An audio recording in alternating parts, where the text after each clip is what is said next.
Hello students, today we will start with exercise 2.6. In this exercise we will learn how to solve the linear equations in which variable also lies in the denominator. कि आपका denominator में भी variable है. Otherwise आपका last questions में क्या था, ये x नहीं था तो 8x माइनस 3/3 था, तो 8x/3 माइनस 3/3 हम लिख लेते थे. But now we can't do this क्योंकि आपका वेरिएबल है इसके साथ. तो इसको हम कैसे सॉल्व करते हैं, इसको हम क्रॉस मल्टीप्लाई मेथड से सॉल्व करते हैं. और क्रॉस मल्टीप्लाई के लिए हम क्या करते हैं, इस 2 को प्रॉपर फ्रैक्शन में लिख देते हैं 2/1.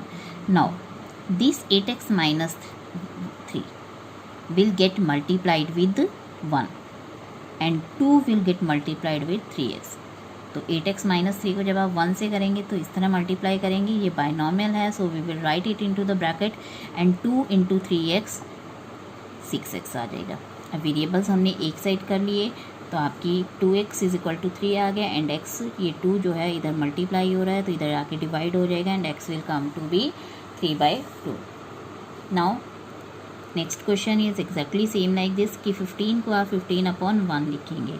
तो अब ये 1 जो है आपका किससे मल्टीप्लाई होगा, 9x से, क्योंकि आपका ये इससे 9x इंटू 1 9x ही रहेगा and 15 will get multiplied with 7 minus 6x.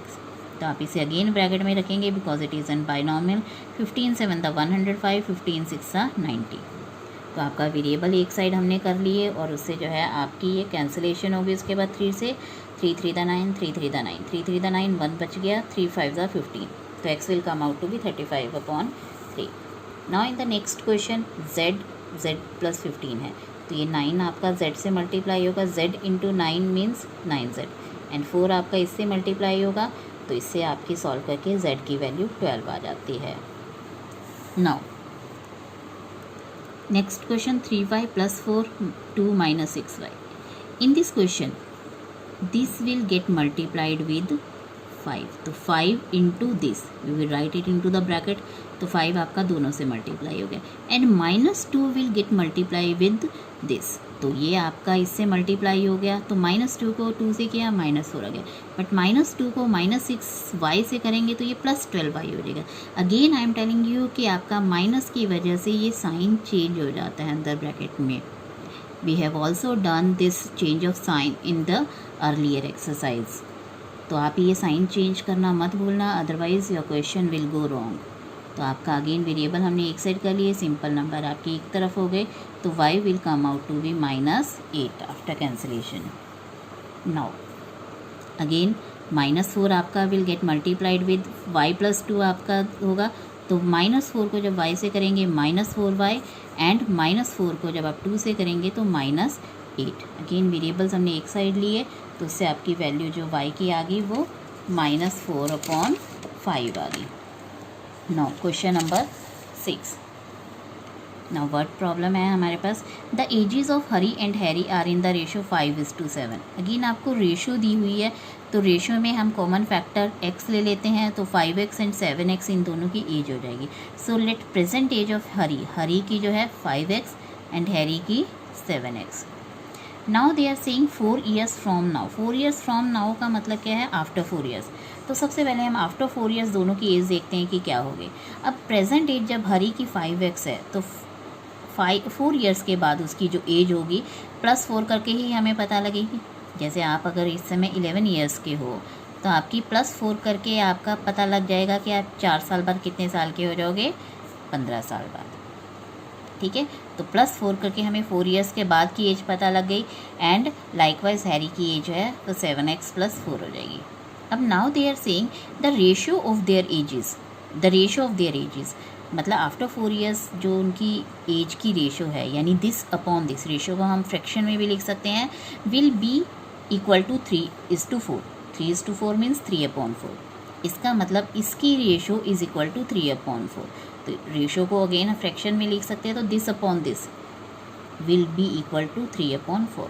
Now इस इक्वेशन आपकी लीनियर इक्वेशन फॉर्म हो गई है.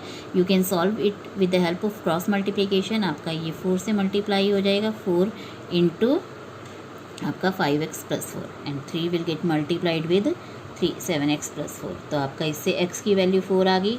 सो प्रेजेंट एज ऑफ हरी आपकी 5x थी तो 5x थी तो 5 इंटू 4 हो जाएगी, इसका मतलब 20, एंड हैरी की 7 इंटू 4 यानी 28 ईयर्स। तो आप इसको क्रॉस चेक भी कर सकते हैं कि इन्होंने कहा था 24 जो है इसकी रेशो आफ्टर 4 ईयर्स हरी की एज जो होगी वो 24 हो जाएगी एंड इसकी जो हो जाएगी वो 32 हो जाएगी। तो आप देख सकते हैं, आप इसको कैंसिल करेंगे, फ्रैक्शन को आप रेशो को फ्रैक्शन में लिख दीजिए, तो आपका देखो ये 8 के टेबल से कट रहा है। 8 4 ज़ा 32, 8 3 ज़ा 24, तो 3:4 आ गई रेशो हमारी। तो in this way you can cross check these questions also. Now denominator of a rational number is greater than the numerator by 8. Denominator जो है इज़ ग्रेटर, डिनोमिनेटर ग्रेटर है, कितना ग्रेटर है than the numerator by 8, but हमें numerator ही नहीं मालूम तो हम डिनोमिनेटर कैसे फाइंड आउट करेंगे। So we will take the numerator to be x, numerator को x ले लिया तो डिनोमिनेटर क्योंकि 8 ग्रेटर है, denominator is greater than numerator by 8, 8 बड़ा है तो x प्लस 8 आपका न्यूमिरेटर हो जाएगा। Now they are saying if the numerator is increased by 17, कि न्यूमिरेटर हम 17 से इंक्रीज़ कर दें, 17 बढ़ा दें, तो कैसे बढ़ाएंगे, प्लस करके ही बढ़ाएंगे। तो आपका numerator will become, now new numerator क्या हो जाएगा आपका, पहले आपका x था तो अब आपका कितना हो गया, x प्लस 17 हो गया, and denominator is decreased bye 1, अब आपने डिनोमिनेटर को जो है डिक्रीज्ड बाय 1 कर देना है। तो डिक्रीज्ड बाय 1 आपका पहले डिनोमिनेटर कितना था, x प्लस 8 था, तो अब x प्लस 8 में आपने क्या किया, -1 कर दिया, x डिनोमिनेटर डिक्रीज हो गया ना, -1 हो गया, तो आपका 8 - 1 7, या इसका मतलब x प्लस 7 रह जाएगा अब आपका new denominator. Now they are saying if the numerator is increase by 17 and denominator is decrease by 1, the number obtained is 3/2, number obtained हमारा क्या होता है 3/2, इसका मतलब न्यूमिरेटर डिनोमिनेटर, आपका न्यूमिरेटर ये है न्यू न्यूमिरेटर, डिनोमिनेटर आपका ये है, और ये आपका जो रैशनल नंबर बनता है दैट इज़ इक्वल टू 3/2। तो इससे आपकी लीनियर इक्वेशन फॉर्म हो गया।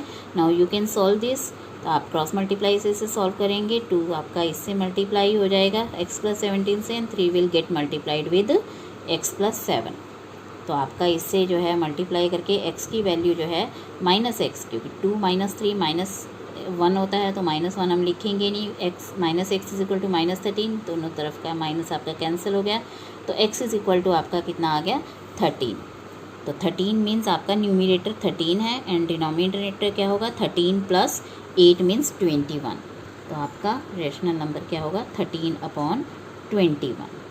Thank you.